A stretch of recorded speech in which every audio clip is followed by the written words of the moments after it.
रात के करीब 10 बज रहे थे। रुद्र एक लालटेन लेकर मोड़ पर किसी का इंतजार कर रहा था। उसके कंधे पर कपड़े का बैग लटक रहा था। कुछ देर बाद मुरैना जाने वाली आखिरी बस वहां आकर रुकी। बस से श्रद्धा उतरी। रुद्र उसे देखकर खुश हो गया। बस उन दोनों को वहां सुनसान इलाके में छोड़कर मुरैना की ओर चली गई। रुद्र और श्रद्धा पहाड़ी पर स्थित 64 योगिनी मंदिर की तरफ बढ़ने लगे। तभी उन्हें झाड़ियों में से खरखराहट की आवाज सुनाई दी। श्रद्धा बेखौफ होकर बढ़ी जा रही थी, लेकिन रुद्र चौकन्ना हो गया था। अचानक झाड़ियों के पीछे से किसी भेड़िया के गुर्राने की आवाज आई। ये सुन रुद्र रुक गया और बोला, समा, यहाँ कोई जंगली जानवर है। हमें नहीं नहीं, मुझे सावधान हो जाना चाहिए। उसकी ये बात सुन समा ने अनसुना कर दिया, मानो उसे किसी चीज का डर भय ही न हो। रुद्र फूंक फूंक कर कदम बढ़ा रहा था। तभी एक खुखार भेड़िया उन दोनों के सामने आ गया। रुद्र उसे देखकर डर गए, लेकिन समा के चेहरे पर कोई सिकन न था। उल्टा वो तो उसे देख अजीब तरीके से मुस्कुरा रही थी, मानो कह रही हो, ये मेरा क्या ही बिगाड़ देगा। जैसे ही भेड़िया समा पर हमला करने के लिए कूदा, समा ने अपनी शक्ति से उसे बीच में ही रोक दिया और जमीन पर पटक दिया। भेड़िया गुस्से से गुर्राने लगा और इस पर पहले से भयंकर तरीके से उसने समा पर हमला कर दिया। रुद्र के रोंगटे खड़े हो गए। समा को संभलने में समय लगा। तब तक भेड़िए ने उसके चेहरे पर अपना पंजा मार दिया। समा के चेहरे से खून निकलने लगा। इस पर वह अत्यंत क्रोधित हो उठी। उसकी आंखें लाल हो गईं, बाल बिखर गए, नुकीले दांत बाहर आ गए। उसका ये भयंकर रूप देख भेड़िया मानो सहम गया। समा गुस्से से कान फाड़ देने वाली आवाज में चीखने लगी। तभी भेड़िया इंसान में बदल गया। ये सब देख समा अचानक शांत होने लगी। इच्छाधारी भेड़िया देख वो हैरान थी। भास्कर ने मुस्कुराते हुए कहा, कैसी हैं भाभी जी?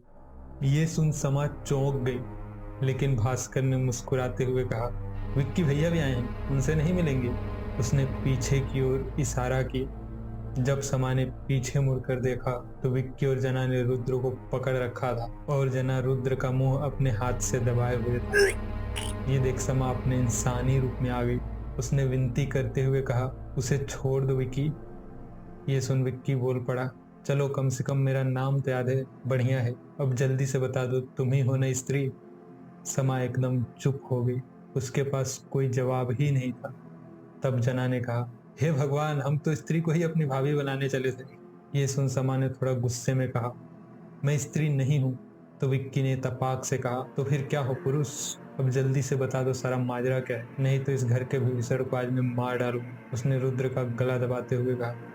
ये सुन समा ने कहा, उसे कुछ मत करना, मैं बताती हूँ। बात 34 साल पहले की है।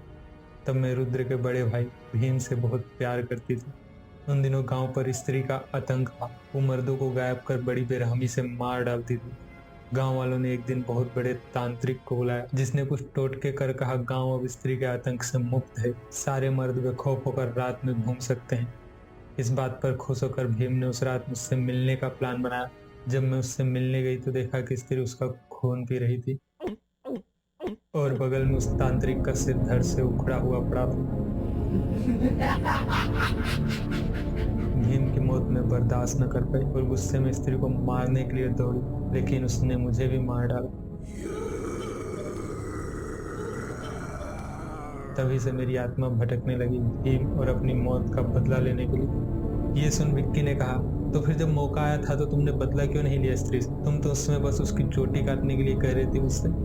समा ने कहा, जिसका तुमने चोटी काटा वो स्त्री थी ही नहीं, वो तो तुम्हारी माँ थी। ये सुन वहां खड़े सभी लोग चौंक पड़े, सिवाय रुद्र के। समा ने आगे कहा, वो एक तवायफ थी, लेकिन तुम्हारे पिताजी से प्यार कर बैठी। गांव के मर्द उनकी बहुत बेइज्जती करते थे। एक दिन उन्हें खंडहर वाले महल के कुएं में कूदकर अपनी जान दे दी। उसके बाद उनकी आत्मा ही गांव के लोगों को गायब कर महल में बंदी बनाने लगी, खासकर उनको जिसने उनका अपमान किया था। भास्कर ने कहा, रुको रुको, बहुत कंफ्यूजन है। तुमने कहा विक्की की माँ ने लोगों को गायब करना शुरू कर दिया, तब वो स्त्री कहाँ चली गई थी? छुट्टी पे? रुद्र ने कहा, मैं बताता हूँ। भैया और समा की मौत के बाद समा की आत्मा मुझसे मिलने आई। हमने मिलकर स्त्री से बदला लेने का निश्चय किया और इस 64 योगिनी मंदिर में तंत्र विद्या सीखने लगे। हम दोनों ने कड़ी मेहनत कर तंत्र विद्या सीखी और बहुत मुश्किल से उस स्त्री की आत्मा को एक घड़े में कैद कर लिया। उसके बाद फिर तुम्हारी माँ गांव के मर्दों को गायब करने लगी। फर्क सिर्फ इतना था कि वो मर्दों को स्त्री की तरह जान से नहीं मारती थी।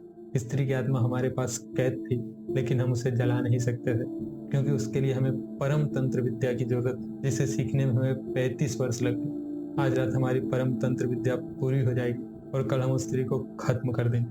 ये सुन विक्की इमोशनल हो समा से बोल पड़ा, तो ये बात है, लेकिन समा जी, आप ले लेती अकेले बदला उस स्त्री से, हमारी जिंदगी में काहे दस्तक दी? समा ने कहा, हम तुम्हारा दिल नहीं तोड़ना चाहते थे विक्की, लेकिन हमें तुम्हारी माँ की चोटी हासिल करनी थी, जिसके लिए तुम्हारी जरूरत थी।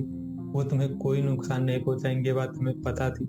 परम तंत्र विद्या एक ऐसी विद्या है जिसमें किसी निर्दोष आत्मा की चोटी की जरूरत पड़ती है, लेकिन उसे हासिल करना लगभग नामुमकिन होता है। विक्की ने कहा, खैर छोड़ दो, बीत गया, हम लोग भी तुम्हारी मदद करेंगे स्त्री को खत्म करने में। सब लोग पहाड़ी पर स्थित 64 योगिनी मंदिर की तरफ बढ़ चले। वहां अंदर से तांत्रिकों की अजीब अजीब आवाजें आ रही।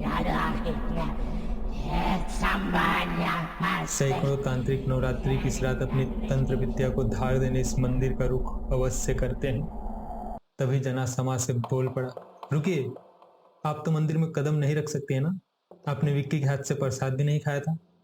समा ने कहा, यह मंदिर तंत्र सीखने के लिए ही बनाया गया है। दुनिया में यही एक इकलौता मंदिर है जहाँ भूत प्रेत प्रवेश कर सकते हैं, क्योंकि वे तांत्रिकों की विद्या सीखने में मदद भी करते हैं। उसके बाद सभी अंदर गए। वहां का भयंकर दृश्य देख समा और रुद्र को छोड़कर सभी कांपने लगे। समा और रुद्र ने अपने साथ लाए बैग से सामान निकाला और दोनों तंत्र साधना में जुट गए। विक्की, भास्कर और जना एक कोने में दुबक कर बैठ गए और मुंह फाड़कर सामने का भयावह नजारा देखने लगे।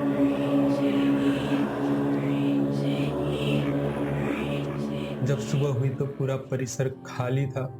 वहां केवल वही पांचों बच गए थे।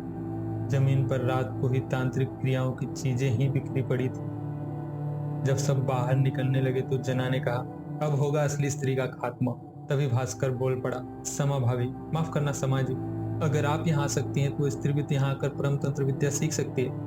तब रुद्र ने गंभीर होकर कहा, नहीं, यहाँ कोई बुरी आत्मा या ऐसी कोई आत्मा जिसने किसी को जान से मार डाला हो, वो कदम भी नहीं रख सकती।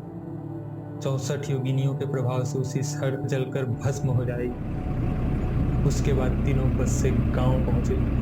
वहां से खंडहर वाले महल में पहुंचे उस स्त्री की आत्मा घड़े से निकाल उसे जलाने के लिए। लेकिन जब वहां पहुंचे तो समा और रुद्र एकदम चौंक पड़े।